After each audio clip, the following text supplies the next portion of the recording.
Kami mengunjungi langsung Kecamatan Wonosegoro, Kabupaten Boyolali. Kami tidak mendapati bukti atau dokumen tertulis apapun.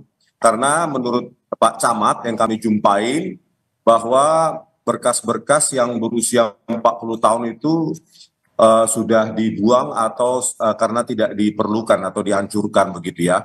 Lalu karena keterangan dari para teman Pak Jokowi ya pada 15 April 2025 pada pertemuan di UGM mengatakan bahwa mereka mengatakan KKN di Desa Ketoyang kalau nggak salah. Nah, itu kami konfirmasi ke Bu Kepala Desa bahwa memang tidak ada juga dokumen tertulis atau foto-foto yang disimpan di kantor desa atau di rumah Ibu Kepala Desa tersebut. Kita juga makin bingung karena Pak Jokowi malah mengklarifikasi kembali bahwa tahun KKN sebenarnya adalah 1985 awal.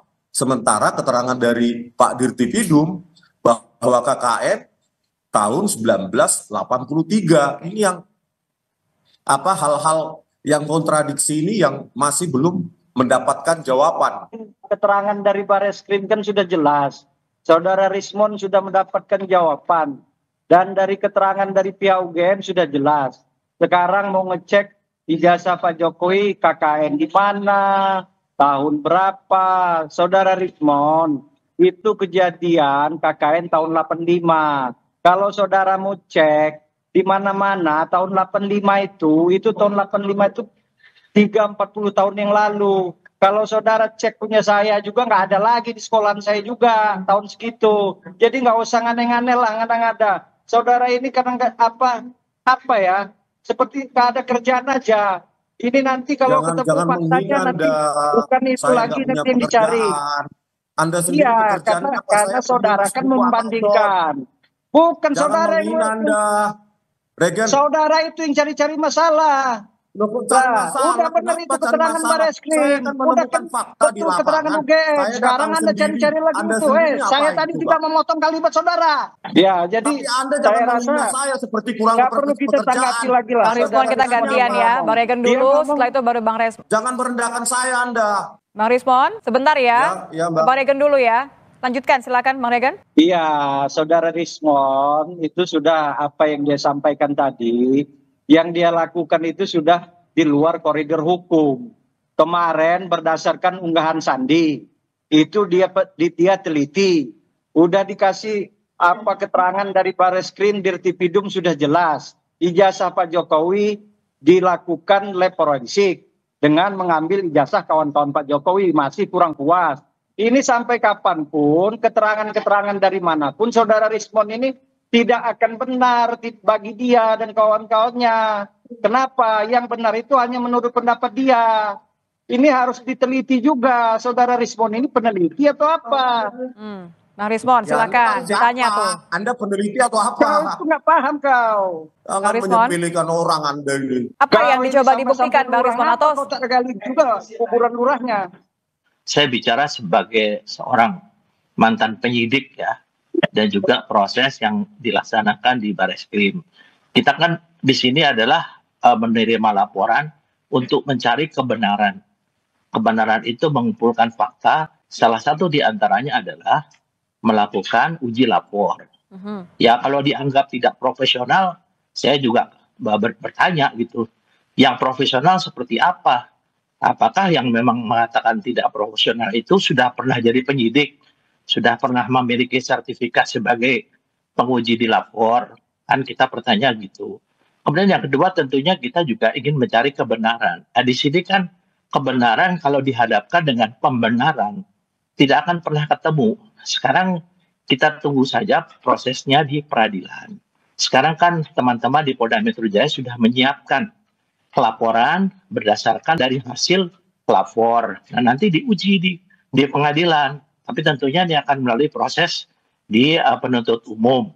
Nah, kalau di pengadilan nanti bukti-bukti yang disampaikan oleh penyidik dan penuntut umum, kemudian nanti mungkin ada yang disampaikan oleh saudara Rismon dan teman-teman, silakan saja. Nanti apakah hakim akan mempertimbangkan temuan tersebut menjadi salah satu yang bisa dipertimbangkan untuk kasus itu. Jadi saya kira kita tidak usah terlalu gaduh di media ya, karena saya sendiri mengikuti kasus ini. Sebetulnya kasus ini sih sederhana.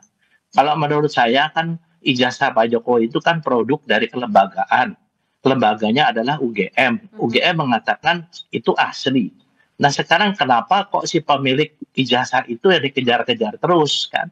Kalau memang ada proses itu tanyakan, kan itu proses itu kan masuk ke lembaga sehingga lembaga itu mengeluarkan produknya itu ijazah. Nah saya kira mungkin di sini saya juga tidak begitu paham ya mengapa sampai hal ini berlarut-larut ya. Kemudian menurut saya kita tunggu sajalah diuji di pengadilan fakta-fakta ya, fakta-fakta yang ditemukan oleh penyidik dengan mungkin fakta-fakta yang menurut ya pihak saudara Rismon dan saudara CS itu adalah yang bisa memperkuat mereka. Nah nanti hakim yang memutuskan. Kita harus memahami dulu apa yang dilakukan oleh penyidik itu adalah di bawah sumpah dan yang dilakukan adalah pro justisia, yaitu untuk keadilan. Jadi saya kira di bawah sumpah kan kalau dari teman-teman ya seperti Pak Rismon, saudara Rismon dengan itu kan tidak di bawah sumpah menyampaikan itu. Nah sehingga apa yang disampaikan oleh pihak penyidik nanti itu akan menjadi bahan diuji di pengadilan. Saya kira kalau dikatakan lama ya karena selama ini kan kemana-mana dilaporkan. Kemudian juga yaitu istilahnya sampai Pak Jokowi mengatakan ampun ya. Saya mengatakan bahwa masalah ini sederhana. Kenapa tidak digugat lembaga yang mengeluarkan ijazah itu? Ijazah itu kan produk lembaga. Tidak mungkin istilahnya Pak Jokowi mendapatkan ijazah tanpa dikeluarkan oleh lembaga. Kalau lembaganya mengatakan itu asli, ya gugatlah lembaganya kan. Nah sekarang karena sekarang yang digugat adalah si pemegang ijazah, sudah wajar kalau pemegang ijazah ini merasa yang bersangkutan dicemarkan nama baiknya, mungkin difitnah. Nah marilah kita tunggu diuji di pengadilan. Ya Pak Ito, ya jadi Pak Komjen Ito Sumardi harusnya kan juga menanyakan kenapa nggak yang bersangkutan saja sebagai presiden 2 periode 10 tahun untuk menunjukkan sendiri ijazahnya daripada ke UGM. Itu kan harus diserukan juga oleh seluruh rakyat Indonesia. Saya jangan dipotong ya.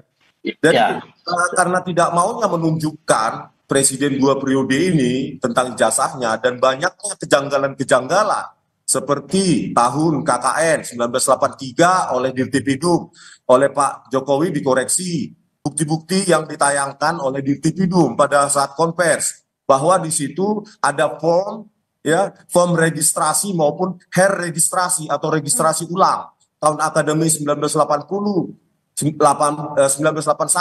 itu terdaftar tingkat studi SM sarjana muda. Terus untuk form registrasi atau registrasi ulang dibulati oleh Pak Jokowi di situ sarjana muda, bukan sarjana profesi ataupun diploma. Itu juga tidak dijelaskan baik oleh UGM maupun Dirtipidum. Sarjana muda itu tentu tidak skripsi dan tidak KKN. Saya tanya sekarang sama saudara Rismon, ya kira-kira kalau Pak Jokowi menunjukkan ijazahnya, apa sudah selesai? Kalau di mindsetnya saudara semua itu bahwa itu palsu, kan harus dibuktikan. Membuktikan kan harus lapor ke polisi. Kalau dikatakan tadi masalah KKN dan lain sebagainya, itu kan menjadi tanggung jawab lembaga yang menerbitkan ijazah tersebut. Makanya saya sampaikan tadi Mbak, kenapa tidak lembaganya yang ditanyakan? Sampaikanlah ke lembaga temuan-temuan itu. Sehingga nanti lembaga bisa mungkin mengkoreksi apakah betul ijazah tersebut dikeluarkan secara benar atau tidak. Kalau saya bikinnya sederhana saja, kenapa harus kepada si pemegang daripada satu produk kelembagaan? Jadi nanti kasihan kalau saya kira rakyat juga nanti masyarakat akan melihat dari hasil persidangan lah. Ini kan pasti akan masuk ke persidangan karena kasusnya sudah masuk pidana. Silakan saja argumentasi itu disampaikan. Nah nanti sampaikanlah kepada lembaga yang mengeluarkan produk tersebut. Kawan-kawan, ya saudara Rosilio, Rismon, ikuti saja proses penegakan hukum. Dirtipidum itu kan lembaga resmi Mabes Polri penegak hukum kita sudah memberikan keterangan. pihak perguruan tinggi. Buktikan saja nanti di persidangan. Kalau saudara Rismond dan kawan-kawan ini saya rasa nggak akan puas. Yang puas itu keterangan mereka. Apa yang saya sampaikan tadi, bahwa saudara Rismond ini nggak akan berhenti di situ pasti. Bila perlu jasa SMA, SMP, sampai KTP. Ini saudara Rismond ini gantian Bang Rismond, biarkan Bang Rely bicara. Atas kepentingan dia pribadi, kelompok dan golongannya. Dia tidak mengakui apa yang disampaikan oleh penegak hukum. Nah, kalau memang tidak diakui nanti di pengadilan, buktikan saja saudara Rismond. Tidak usah menggiring opini, melakukan, buktikan saja. Bukan Regen atau siapapun yang melarang. Ini kan kami datang sendiri, ini fakta di lapangan. Daripada orang yang keluar-keluar di studio, nggak ke lapangan seperti Regen ini, sok tahu. Kami kan public scrutinize, ya, dibayar sendiri, biaya sendiri. Ini kan publik perlu mengetahui. Jadi bukan menertawakan atau menyepelekan kayak kurang pekerjaan, ya. Jadi inilah yang usaha kami bahwa ya, nanti juga kami akan ke UGM. Kami juga akan ke UGM nanti ya. Kedaulatan Rakyat untuk melihat apakah bahasa Jawa puasa atau pasa untuk 18 Juli, ya tanggal 18 Juli 1950. Kalau dibilang Pak Ito bahwa kita percaya saja kepada Barreskrim, bagaimana kasus Joshua, Huta Barat? Ya, kita jangan melebar ya Bang ya, kita jangan melebar. Saya terakhir ke Pak Ito deh kalau begitu. Pak Ito. Ya, menurut saya Mbak, sekarang yang dilakukan oleh teman-teman di Polda Metro Jaya itu adalah sudah betul-betul sesuai dengan prosedur ya. Jadi kalau dikatakan tadi di masalah kasus-kasus lain, sayalah yang membongkar kasus Joshua supaya saudara Rismond tahu ya, saya yang membongkar sampai kasus itu terbuka. Ya, jadi saya kira polisi juga tentunya juga kan sekarang sudah dikawal dengan Kompolnas sebagai pengawas eksternal. Jadi percayakan saja, kalau memang tadi yang ditemukan tadi, Pak, ya silahkan sampaikan ke UGM. Nah, nanti kita tunggu di persidangan. Saya yakin teman-teman di Polda saat ini sudah bekerja secara profesional dan mereka di bawah sumpah. Soal tidak percaya silahkan. Nanti masyarakat akan melihat daripada hasil persidangan. Itu saja dari saya, Mbak.